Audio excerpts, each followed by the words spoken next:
Are steroids in the jiu-jitsu community, are they like frowned upon, or do people like in Brazil, is it like the Dominican Republic? Nobody gives a shit. It's so funny. Craig Jones was talking about, he's like the perfect combination of like a student that I'm looking for is like a little bit of autism and steroids.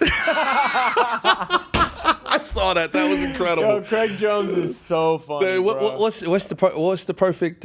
Somebody asked. So what's the perfect jiu-jitsu fighter? Yeah. Autism and steroids. It makes sense. It makes sense. What was you saying? But I mean, like in the UFC, that's obviously frowned on. You know, guys like Belfort. You get popped. Yeah. Yeah, Belfort. I mean, there's got to be people doing it. Sure. And it's got like we said, it's got to be people not in America. Almost any American fighter gets caught. Yeah. That does it. You know what I mean? It's similar to the baseball players, but there's also the stigma of doing it. But you know who doesn't seem to give a shit? Football players don't seem to care. Football players are like, all right, I'll take my 4 games. I'll see you. Yeah. I'll see you. I didn't want to play all 17 anyway. I'll catch you. If you have the right mix, I call it the Goldilocks zone. If you have the right mix of autism and steroids, you are guaranteed, 100% guaranteed, to become a world champion. Not steroids, but really as a... Wow. Shout out to Paul Harris. Not to name names. But, it's amazing to me that, like, NBA players have escaped this whole debate for 30 years. Like, if you look at an NBA player, they always bring up, like, what a baseball player looked like in 1990 compared to, like, 2000. If you look at what an NBA player looked like in 1990 compared to what an NBA player looked like today, it's insane. Like, LeBron James is 280 pounds, and all he does is run and jump every day for a living. How's he maintaining all that mass? I'm still feeling like I want to give more to the people. So I'm going to tell them some dope to do to make their life better. Something that I know for a fact makes me feel good and is going to make them feel good. You ready for this, G? You've probably heard this before, but you can make your life better by doing this shit too. First, talked about fasting, right? I'm out. Get up, go, and we talked about LIST, right? What does LIST stand for, G? Low intensity, steady state. Bang, bang. Beautiful. That's my man. You're paying attention. I'm proud of you. Mm-hmm. So you go out first thing, and before you eat, you walk. Go out in the sun. It's summer. It's summertime. Go walk. Walk for about 40 minutes to an hour. Move out there. Yo, I do this Saturday and Sunday. I'm going to shake the ice the whole time he's talking like he did. I do this Saturday and Sunday, and I love it. I'll be bopping back and forth. I'll be kind of moving backwards. I'll be like side shuffling. I'm moving. I got the sun beat on me. I'm sweating. I feel great. I feel so good. And I do that. It's so good for your heart. It's like better than cardio, or it's better than sprinting for your cardio or like running long distance. That's a new one. And especially I've heard that recently. A doctor told me that. And bro, that's a new one. It's good, and it makes you lean. Like makes you gets rid of like fat. Like it's really good for you. And then I'm also gonna say, look, eating wise, you should try and get like 30 to 50 grams of protein in each meal. Right, especially if you're like a man, maybe 30 to 50 grams each meal. Of protein each meal. Are you doing 5 meals a day? They say you're supposed to do your body weight in grams a day. So really? If I'm that's a lot of protein. Yeah. So yeah, for you'd need to do what about 600 grams of protein. Well, what are you weighing in right now? About 280? Yeah, somewhere around there. All right, yeah. So you need to do about like 5 meals of a little more than 50. Bro, I could get those glasses. You people are crazy. I could get those glasses. You think you could? I could get those glasses. 100%. Look at this table here. There's no fucking way. The table's tough. The table's tough. Yeah, there's no way. Mickey, we have a question from the chat about that. About what? Who do you think can get? Who would you say can get the glasses? I don't think there's been a man born from his mother who can get these fucking glasses. You gotta order yours at Nevin. You gotta order yours on Nevin.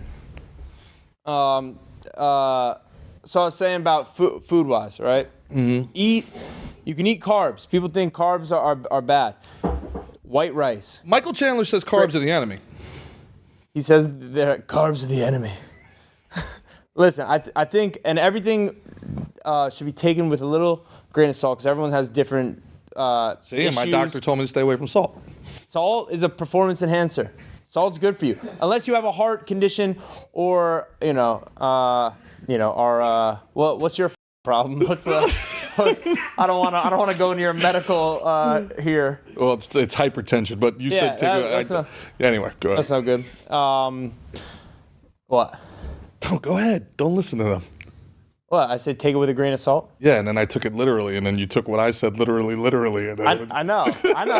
That's all it is good for you. I do. That's some. So before I fast in the morning, when I fast in the morning, I have a shaker bottle. I put like 3 grams of salt in it. I have like a scooper that it's 5 grams, so I do like, a little less than full. Pop it in there and like some glutamine. And I drink that like on my way to the gym. It's good for performance. They say you want to do that 30 minutes to an hour before you work out, 3 grams of salt. If you don't have like heart problems or hypertension, whatever the fuck. So eating, you can do a carb, especially if you're a performance athlete, you work out a lot. And this is all stuff for people who work out. If you're not working out and shit, like I don't know what to tell you. You'll feel better, work out. So you try and get 30 to 50 grams of protein, and from good protein, that's like eggs, good lean meats like grass-fed beef, chicken's okay. I don't really fuck with pork, but if you like pork, do some pork. Venison, bison, that's the type of shit you want. You want to be eating like liver, some badass shit. Eat some organs, that's good for you. It's got the most nutrients. Then you can do like a fruit in there. Fruit's good for you. It helps hydrate you very naturally, better sometimes they say than drinking water. You can get it from your food. And throw some vegetables in there. I mostly I don't do that many vegetables. I do when I'm in camp. I do a lot of vegetables just to fill my stomach up with something, so I like feel a little full because they have like no calories, And yeah, stay away from just bullshit. But if you eat like that, white rice, potatoes, sweet potatoes, oatmeal, shit like that, whatever agrees with your body. Going to be feeling great. Have you ever done that? What do they call it? The CEO. What do they call it? Of the RNC. The CEO of the RNC. That's what you call me. That's right. They call it the CEO physical or the president physical, the presidential physical. Look at that. It's like $5,000. It's very expensive, but you go and they basically do like blood work. Blood work. Yeah, you should. Head to toe. Especially like if you're a real athlete and you should definitely do blood work. Most people should just for your health. Our boy Phil Heath. Phil Heath is big on getting your blood work done multiple times a year because apparently your body changes, your metabolism changes. And like, this is a guy 7-time Mr. Olympia. He literally perfected his body for almost a decade. And, he was like, there were certain proteins that his body metabolized better than others.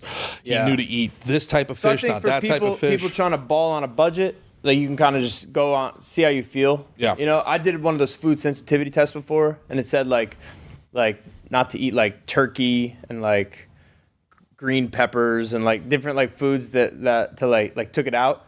And I could it kind of makes sense. You know what I mean? But at the same time, like green peppers, but red peppers were fine. Red peppers are fine. Yeah, it's a whole list. I can't remember everything on it, but yeah, and that changes too. So you could if you eat a lot. Let's say you eat a lot of eggs. Like they were gonna say eggs I was sensitive to just because they say sometimes something you eat a lot of, you can develop, and then that shit could change. I don't know how much I put into the food sensitivity test. I think you can kind of go on feel a little bit. If you feel like shit after you eat something, probably shouldn't eat it. Well, this circles back to what we were talking about before. I saw that, obviously everybody in the world saw that RFK Joe Rogan thing, and he's talking about there are no food sensitivities. What we have is poison sensitivities from the pesticides that they're spraying on the foods and stuff like that. So that's that's one of my gripes. Is I hate that. Well, this circles back to the whole poison. This circles back to the whole idea of fasting. If you're fasting, you're not taking in those pesticides because you're not eating those foods. Yeah, and it gives your body time to process and get rid of that shit. That poison that you're almost inevitably going to get because of the fucked up system that we at the end of the day, we don't have the data, but there's like, you have to be open to all this information. You can't just, this idea of you could just dismiss things out of pocket, it's got to be gone. You can't have any trust whatsoever in authority anymore. They've been lying to us. And you can't just take one guy. Like you can't, even me just saying this right now, like you can't take what I'm saying just as Bible too. You should go and hear other people talking about this shit. Use it I'm telling you, I've kind of done a little bit of that sifting for the people. That's why I'm talking about But use it as a jump off point for your own research and your own journey for sure. Be like, hey, Mickey said this. Let me verify it. Yeah. You know, like absolutely. That has to be kind of the information process as we go forward with this kind of internet age. It has to be, it can't be, I heard this, this is it. It has to be, I heard this, that's interesting, let me verify it. Take the 3 extra minutes. Yeah. And for just to finish off my thing, I realized I didn't give an amount on like carbs. Cup of rice. 30 to 50 grams of protein, piece of fruit, vegetable, maybe. And this get a couple in a day. Looking to maintain or cut or bulk. There's different, right? To feel great mostly. The protein isn't gonna really make you gain weight. You could eat a lot of protein and maintain the same thing. Sure. I don't know. I've been kind of into like eating, like I'll eat, like after this, I'll eat some, like the shakes, they're great and stuff, but you need actual food. Yeah. You know, I'm going to eat some real food after this, then I'm going to chill for a while, then I'm going to have dinner, and then that's going to be, I'm going to eat twice today. This is I call this a feeding. Yeah. Where I'm getting my shakes in. I'm drinking like 70 grams of protein here and like 90 carbs, something like that. You know? Yeah, the sedentary lifestyle for people. But I also working, just lifted. I just crushed it lifting Totally. to the point where my body's about to explode. Yeah, that's like when people saw the Michael Phelps eating 9,000 calories thing, and it's like, you see, I can eat pancakes too, and it's like, okay, did you do were you in the pool all day? Did you do 150 laps in an Olympic pool? Yeah, I don't know. It's input output, right? Yeah. I mean, but the sedentary lifestyle is a killer. It's a killer. There was a study. Take a walk. Put some music on. Push-ups, believe it or not. There was a study for adult males. This was done over a long period of time in 2 different firehouses. It was like a 20-year study that a college did. If you can look it up, Kristen. And the number one marker for whether or not you were at risk for heart attack is whether or not you can do 40 push-ups in a row. 40 push-ups in a row. So if you can do 40 push-ups in a row, it was a more accurate codependent marker for heart health than actual like cardio. There's another little self-development thing. Hop down on the ground right now. Bust out as many push-ups as you can. See what you're at. Yeah. Try it again tomorrow. Try it again in 2 days. Yeah. Keep pushing to hit that 40 mark and then keep going. If you're listening to this and you're working in an office setting, I'm a big proponent of when I was in an office setting, setting an hour clock. And at that hour, drink a cup of water and do 10 push-ups. That's it. It takes 30 seconds. But it's, at the end of the day, you'll do 80 push-ups. You'll drink 8 cups of water. So, and it keeps you throughout the day. Also, it helps you break down your productivity so that you're not just dicking around. You'll realize like, oh man, I threw away 45 minutes fucking around on social media. Pull that study back up.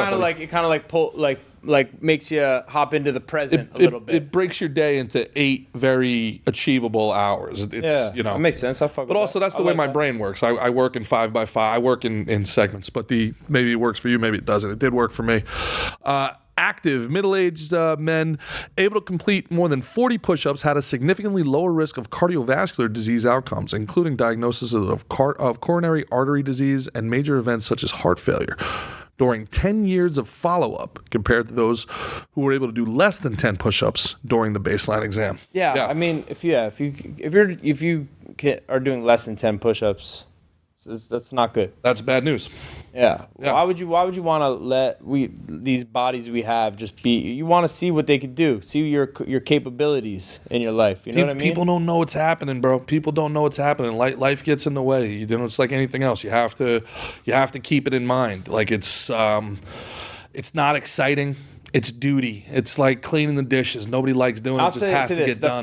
When you start working out, it sucks. Like when I'm saying every day when I start working out and shit, the first 10, 15 minutes suck. Sure. And then the next fucking hour and a half, 2 hours, it's awesome. I feel great. Even when it fucking sucks, you feel good, man. You feel better. My brother, I totally get it, but like you got. I'm saying we got to push through that. Everybody has to push through that little first window where it sucks. You got to get through the suck. But you're also like, I can tell you from having been on the other side of this thing, listening to you say the next hour and a half, 2 hours. Doesn't have to be that long. I'm just saying my personal. For a lot of guys that are working a 10-hour day, sitting in 2 hours of traffic, 12 hours, are like, what fucking? You don't need to work out. You can work out for 45 minutes. I hear you. I hear you. I'm just giving you their perspective. Like, whatever it is. If it's 10 push-ups, it's better than nothing. Yeah. If it's 5-minute walk, it's better than nothing. Just get it done. I'm saying everything with a grain of salt, man. Like, whatever that is for you.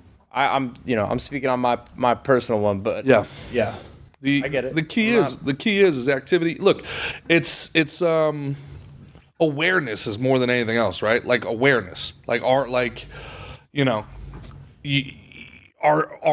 are you doing right now? How can you improve it? Like can you even identify that what you're doing is wrong in the moment before you can there's a lot of people that know what to do. They know what's right. They've read what's right, but they also look at the menu and see a burger's $12 and a salad's $15. Why am I getting a salad?